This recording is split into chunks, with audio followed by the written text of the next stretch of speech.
இதோ இவர் பேர் ராபர்ட் கியோசாக்கி. இவருக்கு 2 அப்பா இருக்கிறதா சொல்றாரு. ஒருத்தர் பெத்தவர், இன்னொருத்தர் இவருக்கு பணக்காரராக சொல்லி கொடுத்தவர். ஒருத்தர் PhD முடிச்சவர், இன்னொருத்தர் 8th ஃபெயில். 2 பேருமே நல்லா சம்பாதிக்கிறவங்க. ஒருத்தருக்கு எப்பயுமே பண பிரச்சனை. ஆனா இன்னொருத்தரோ ஹவாயின்ற தீவோட மிகப்பெரிய பணக்காரராக போறாரு. ஒருத்தர் தம் பசங்களுக்கு கோடிகளை விட்டுட்டு போறாரு, இன்னொருத்தரோ கடனை விட்டுட்டு போறாரு. நம்ம எஜுகேஷன்ல இருக்க மிகப்பெரிய பிரச்சனை இதுதான். எங்கேயுமே பினான்சியல் மேனேஜ்மெண்ட்டையோ பணத்தை பத்தியோ சொல்லி கொடுக்க மாட்டாங்க. அதனால நம்ம குடும்பத்தினர்கிட்ட இருந்து தான் நம்ம இந்த விஷயங்களை கத்துக்கிறோம். ஆனா அவங்க நம்ம எப்படி ஏழையாவே வாழறது அப்படின்றதான் சொல்லி கொடுக்கறாங்க. அவங்களுக்கு நம்மள பிடிக்காம இல்ல, அவங்களுக்கு தெரிஞ்சது அவ்வளவுதான். ஏன்னா ரிச் டேட் புவர் டேட் போன்ற புத்தகங்களை அவங்க படிச்சது இல்ல. காம்ப்ளிகேட்டடான பல டிகிரியும் புக்ஸும் சொல்லி கொடுக்காத பிராக்டிக்கலான விஷயங்களை இந்த புத்தகம் சொல்லி தரும். நீங்க 2 முக்கியமான வார்த்தைகளை புரிஞ்சுக்கணும். ஆசெட் சொத்துக்கள் மற்றும் லயபிலிட்டிஸ் கடன்கள். சிம்பிளா சொல்லணும்னா உங்களுக்கு பணம் கொடுத்தா அது ஆசெட், உங்ககிட்ட இந்த பணத்தை எடுத்துட்டு போனா அது லயபிலிட்டி. வீடு வாங்கிட்டீங்க, மார்ட்கேஜ்ல கடன்ல இருந்தா அது லயபிலிட்டி. அது இல்லாம ரெண்ட் வந்தா அது ஆசெட். ரெண்ட் வரலனா அது மறுபடியும் லயபிலிட்டி. ஏன்னா மெயின்டெனன்ஸ் செலவாகும். Business, real estates, stocks, bonds எதுவானாலும் இதேதான் பிரின்சிபல். இப்போ நான் சொல்ல போறது ரொம்ப முக்கியமானது.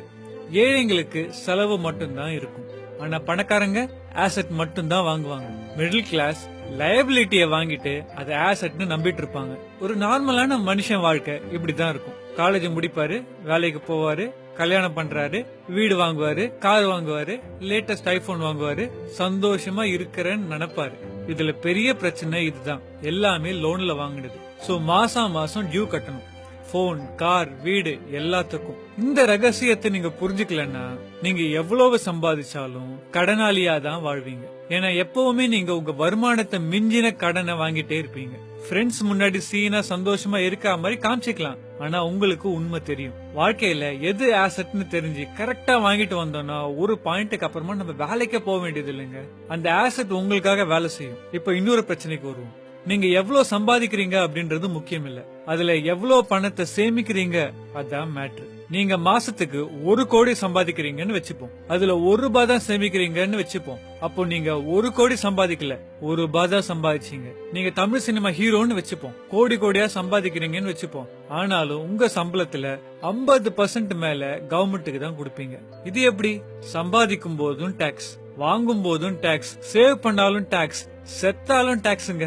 ஆனா சில சமயத்துல ஆசெட் எதுன்றத கரெக்டா புரிஞ்சுட்டு வாங்கும் போது எதுக்குமே நீங்க டாக்ஸ் கட்டாம இருக்கலாம்னா பாத்துக்கோங்களேன். நிறைய சம்பாதிக்கிறவங்க எல்லாம் சந்தோஷமா இல்லாததுக்கு காரணமும் இதுதான். சோ புரிஞ்சுக்கோங்க, நிறைய சம்பாதிக்கிறவங்களும் பணக்காரங்களும் வேற வேறன்னு. உலகத்துல 80 வருஷத்துக்கு முன்னாடி டாக்ஸ்னு ஒரு கான்செப்டே கிடையாது. போர்க்காலத்துல மட்டும்தான் டாக்ஸ் வாங்குவாங்க. ஒரு பாயிண்ட்ல கவர்மெண்ட் எல்லாம் சேர்ந்து ராபின்ஹுட் மாதிரி பணக்காரங்க கிட்ட இருக்க பணத்தை எடுத்து ஏழைங்களுக்கு கொடுக்க போறோம்னு சொல்லி ஏமாத்தி எல்லா ஏழைங்க கிட்ட இருந்து ஓட்டு வாங்கி ஆட்சிக்கு வந்தாங்க. வந்துட்டு கொஞ்சம் கொஞ்சமா பணக்காரங்க மட்டும் இல்லாம எல்லா ஏழைங்க மேலயும் டாக்ஸ் போட்டாங்க. சோ இப்ப நம்ம எல்லாருக்குமே டாக்ஸ் அப்படின்றது தினம் வாழ்க்கையில நடக்கிற ஒரு சாதாரண சம்பவமா மாறிடுச்சு. ஆனா பணக்காரங்க புத்திசாலிங்க, அந்த டாக்ஸ்ல இருந்து எப்படி வருதுன்னு அவங்களுக்கு தான் தெரியும். உலகின் மிகப்பெரிய பணக்காரர் யாருன்னு தெரியுமா?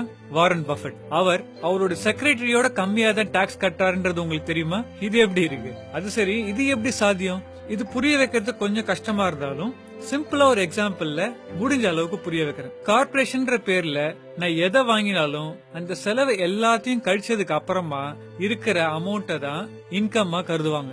சோ அந்த இன்கமுக்கு மட்டும் தான் அவங்க டாக்ஸ் கட்டுவாங்க. ஒரு ஏழைக்கு கார்பரேஷன்னா பெரிய பில்டிங்ல ஆயிரக்கணக்கான பேர் ஒர்க் பண்ற மாதிரி தெரியும். ஆனா அது வெறும் பேப்பரும் டாக்குமெண்ட்டும் தான்றது பணக்காரனுக்கு மட்டும் தான் தெரியும். சோ நான் உங்களை பிசினஸ் ஸ்டார்ட் பண்ண சொல்றேன்னு நீங்க நினைச்சீங்கன்னா ஏன் பதில் அதுவும் ஒரு ஆப்ஷன்.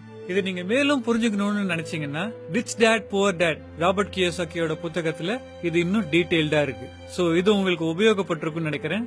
நன்றி.